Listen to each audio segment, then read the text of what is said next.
Et bonjour à tous, nouvelle petite vidéo pour vous présenter ce que j'ai retrouvé en sortie de grange. Bon, je suis encore en réflexion si je vais vraiment la restaurer parce qu'en soi il y a quand même vraiment beaucoup de taf.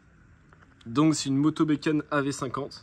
Donc pour info c'est un ami à moi qui avait ça dans une grange et il vient de la retrouver. Donc moi du coup je l'ai pris pour un petit prix, je l'ai payé 40 €. Donc je me suis dit tiens, je vais prendre ça, je vais récupérer, à voir si je vais faire la restauration. Étant donné l'état du cadre. Il y avait également le moteur où je vais faire un petit focus juste un petit peu après.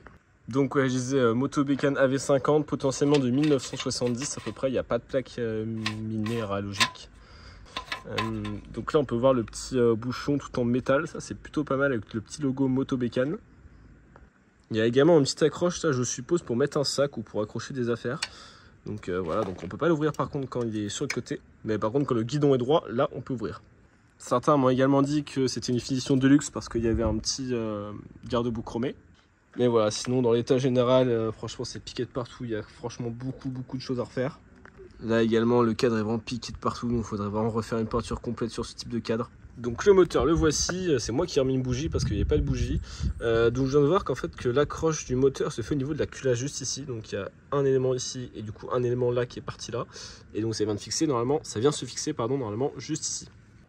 Voilà, je vous ai posé. Là, on peut voir ici que le moteur a bien de la compression. Donc là, on l'entend bien. Je suis en train de le tourner. Ouais, il y a bien de la compression et le moteur n'est pas bloqué. Par contre, on peut voir que le piston a légèrement des petits points de rouille quand je le vois passer juste ici.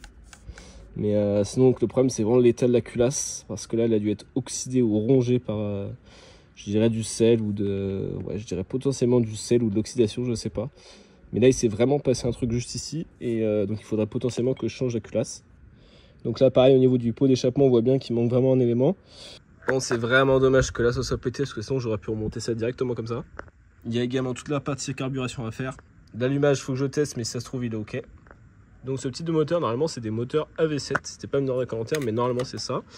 Et donc, moteur AV7 qui était monté sur les motos bécanes AV50 et également d'autres.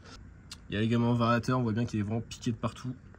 Celui-là, il serait vraiment également à changer aussi. Je continue le tour de la mobilette, donc là, on peut voir une petite selle Peugeot. C'est assez marrant en vrai, parce que ça reste quand même moto bécane, alors que Peugeot, c'est concurrent. On a également des suspensions à l'arrière qui sont également de la HS. Là, j'ai l'axe, mais tout est rouillé, tout est grippé.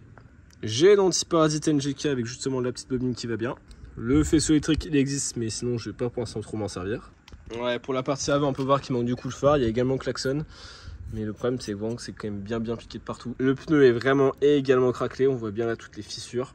Là franchement au niveau de la brêle on est vraiment sur une sortie de grange digne de ce nom quoi. J'ai rarement vu une brêle dans un état aussi vraiment avancé en termes de rouille. C'est quand même vraiment, là on peut voir il y a vraiment tout qui part quoi. Bon la bonne nouvelle c'est que le moteur il est pas du tout bloqué. Là également le pneu il est vraiment craquelé aussi de ce côté. Et il manque une chambre à air juste ici. Donc voilà pour un petit tour de la brêle. Donc n'hésitez pas à me donner votre avis dans les commentaires. Surtout pour savoir si la restauration vaut vraiment le coup au vu de l'état du cadre et au vu de l'état de la machine dans sa globalité. J'y ai pensé mais la solution serait que je trouve également une autre mobilette justement avec plein de pièces à récupérer. Parce qu'en soi le cadre est pour moi bon mais tout le reste est quasiment à refaire quoi.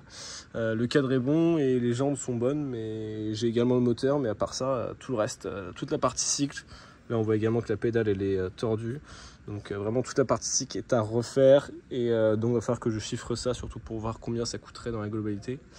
Et surtout voir ça vaut quand même bien le coup parce que y a du temps à passer en termes de taf. Alors ça je sais pas trop ce que c'est, je pense que c'est un ressort de poussée. Hein. Vu que le moteur vient là, il y a de fortes chances que ce soit le ressort de poussée. Là du coup on est un peu comme sur un 103 avec la partie cyclo, comme ça on peut également pédaler sur la roue. Bon la roue j'ai monté à l'envers mais c'est l'autre pignon qui est du coup de l'autre côté. Et puis surtout les pièces sont quand même assez difficiles à trouver parce que moi je souhaiterais faire une restauration avec les pièces d'origine ou au moins acheter une brêle à côté avec des pièces à récupérer. Parce que quand je vois le prix des pièces parfois sur certaines mobilettes et surtout sur certains modèles, notamment ce type de modèle par exemple, c'est vraiment cher la moindre pièce pour surtout un type origine. Donc voilà pour la petite vidéo de présentation, n'hésite pas à t'abonner et puis bah écoute à la prochaine et à voir si je vais continuer à faire des vidéos sur cette brêle ou alors si je vais rester sur le 103 ou alors si je vais continuer sur les deux. À la prochaine, ciao ciao.